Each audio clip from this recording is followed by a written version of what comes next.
No 80s console would be complete without a version of Technos' classic street-crawling beat-em-up Double Dragon.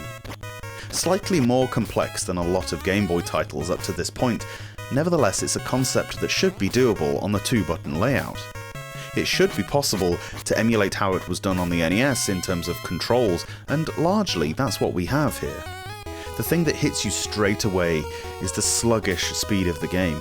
Double Dragon was never known for having the frantic pace of a Ninja Gaiden, for example, with Billy and Jimmy almost cautiously trotting along with their dukes up. However, the Game Boy version is even slower than usual, right down to the music on the first stage. The majority of the soundtrack is very nicely modelled on the NES title, but for some reason this first stage, while well composed, is about 20 beats per minute slower than it should be. The whole level feels like you're walking through some kind of floaty dream sequence.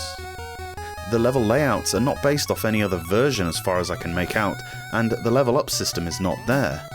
You have all of your moves straight from the start, but the overall themes are all there, with the familiar story progression that we're used to.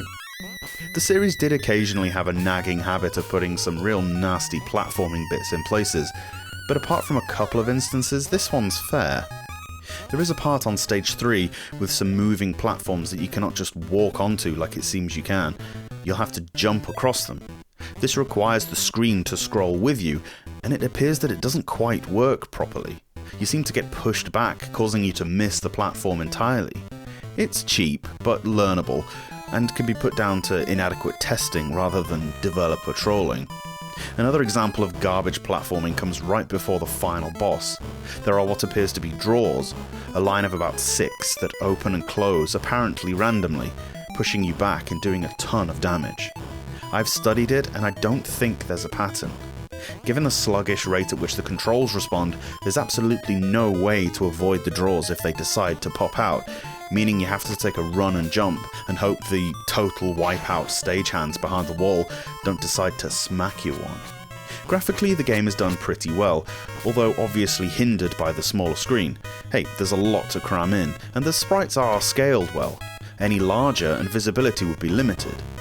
But then everyone moves so slowly, I don't think response time would be an issue. There are only a handful of bad guys, one of whom looks just like Bret Hart, which is really interesting because your character looks like a mulleted Shawn Michaels, providing a rivalry predating their WWF animosity by a good 5 years. Most enemies are easy to beat, and there are never more than 2 on screen, so you're rarely swamped. This all changes once a Bobo comes for you. These are completely brutal, and I've yet to figure out a surefire method to beating them. Sometimes they decimate you without giving you a chance to fight back. This leads me to the game's biggest flaw, and it's something that almost made me hate the Game Boy version. When you die, you don't respawn where you fell like every other Double Dragon game.